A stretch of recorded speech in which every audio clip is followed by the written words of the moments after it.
अस्सलाम वालेकुम ji, welcome back to my channel. कैसे हैं आप सब?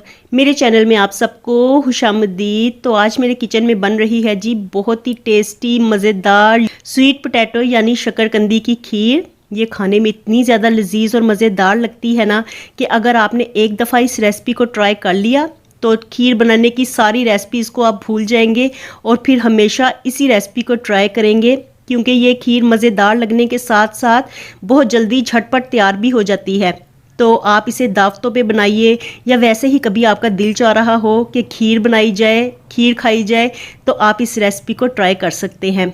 और कभी अगर शॉर्ट नोटिस पे आपके घर में दावत हो, मीठे की कुछ समझ ना आ रही हो, तो ये रेसिपी ट्राई की जा सकती है। यकीन जानिए ये रेसिपी इतनी मज़ेदार लगती है ना, खाने में ऐसे लगता है जैसे खोया मक्खन मलाई हम खा रहे हैं। तो चलिए फिर देर किस बात की, जल्दी से ये मज़ेदार सी रेसिपी बनाना स्टार्ट करते हैं। शकरकंदी की खीर बनाने के लिए मैंने हाफ़ के जी शकरकंदी ली है। इसको अच्छे से धो लेंगे क्योंकि इसके ऊपर काफ़ी ज़्यादा मिट्टी लगी होती है। और अच्छे से धोने के बाद ना इसको दोनों साइड से कट कर लेना है।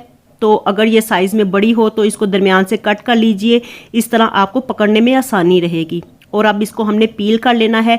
इसके ऊपर जो छिलका है वो आसानी से उतर जाएगा। तो चाहे तो आप छुरी के साथ पील कर लीजिए या पीलर के साथ कर लीजिए, इजीली इसका छिलका रिमूव हो जाएगा। और देखिए यहाँ पे शकरकंदी को मैंने पील ऑफ कर लिया है और अब इसको ना हमने कट कर लेना है छोटे छोटे टुकड़ों में, क्योंकि इसके अंदर ना बाल रुए रुए होते हैं। तो अगर इस तरह से हम कट कर लेंगे ना तो वो भी फिर कट होकर छोटे छोटे हो जाएंगे। और काट लेने के बाद ना हमने इसको बॉयल करना है। तो इसको बॉयल करने के लिए ना मैंने पानी लिया हुआ है तकरीबन 2 गिलास, और इसमें हम शकरकंदी के टुकड़े ऐड कर देंगे। और अब इसको हमने 15 से 20 मिनट बॉयल होने देना है मीडियम फ्लेम पे।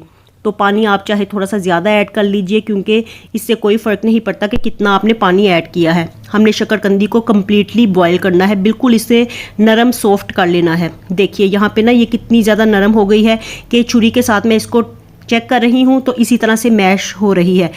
तो अब हमने इसे ब्लेंड कर लेना है, क्योंकि मैंने आपको बताया ना इसके अंदर रुआ रुआ बाल होता है। तो अगर खीर में वो रुएं आएंगे तो फिर खाने में मज़ेदार नहीं लगेगी। इसलिए इसको हम ब्लेंड कर लेंगे ताकि पूरी तरह से स्मूथ पेस्ट हमें मिल जाए। और 1 से 2 मिनट इसे रोक रोक के ब्लेंड कीजिए, ये बड़ी जल्दी ब्लेंड हो जाएगी। और अब यहाँ पे मैंने 1 kg दूध लिया है। ये फुल फैट दूध है, यानी कि कच्चा दूध है। तो अभी मैंने इसे बॉयल नहीं किया था। चलिए जी इसे बॉयल कर लेते हैं। और जैसे ही दूध में बॉयल आ जाएगा तो अब हमने इसमें ब्लेंड की हुई पेस्ट ऐड कर देनी है। और अब इसमें ना थोड़ी सी खंगाल भी ऐड कर देंगे, क्योंकि ब्लेंड करने के दौरान ब्लेंडर जग के साथ काफ़ी ज़्यादा शकरकंदी लग जाती है। तो उसे उतारने के लिए हमने इसमें थोड़ी सी खंगाल ऐड करनी है।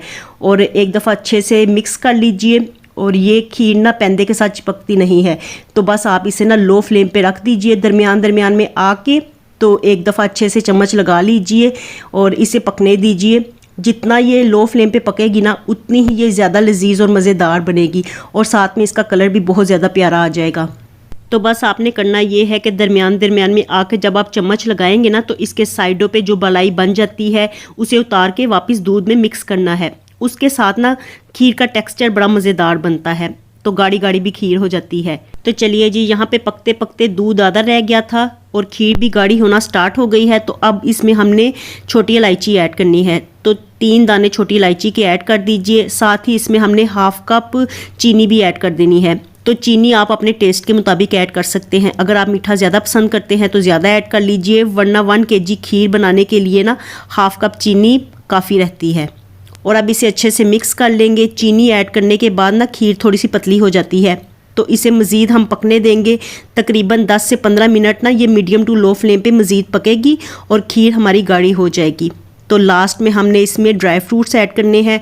तो थोड़े से पिस्ते और बादाम काट के मैंने इसमें ऐड कर दिए हैं, क्योंकि खीर में जब ड्राई फ्रूट्स आते हैं ना तो बहुत ही मज़ा आता है, बहुत ही टेस्टी लगती है खीर। और ड्राई फ्रूट्स डालने के बाद ना खीर को मज़ीद 5 मिनट पकने देंगे ताकि खीर में ड्राई फ्रूट्स का फ्लेवर ऐड हो जाए। और जब खीर के ऊपर इस तरह से बबल्स बनने स्टार्ट हो जाएंगे, बुलबुले बन जाएंगे, तो इसका मतलब है कि हमारी मज़ेदार सी खीर तैयार हो गई है। तो अब थोड़ी देर के लिए ना भाप को निकलने देते हैं। और जैसे ही इसमें से भाप निकल जाएगी तो अब इसे हम डिश आउट कर लेंगे, क्योंकि जैसे ही खीर थोड़ी सी ठंडी होनी स्टार्ट होती है तो इसके ऊपर बलाई बंधनी शुरू हो जाती है। तो जिस प्याले या जिस बाउल में हमने इसे ठंडा करना है उसमें इसे डाल लेंगे और पिस्ते और बादाम से गार्निशिंग करेंगे। चलिए जी खीर को ठंडा कर लेते हैं और देखिए जी माशाल्लाह माशाल्लाह यम्मी डिलीशियस खीर हमारी बिल्कुल तैयार है और देखने में ही बहुत अच्छी लग रही है। रेसिपी पसंद आए वीडियो को लाइक कीजिए, चैनल को सब्सक्राइब कर दीजिए। मुझे दीजिए इजाज़त, मिलती हूँ नई वीडियो के साथ। अल्लाह हाफिज़ एंड टेक केयर।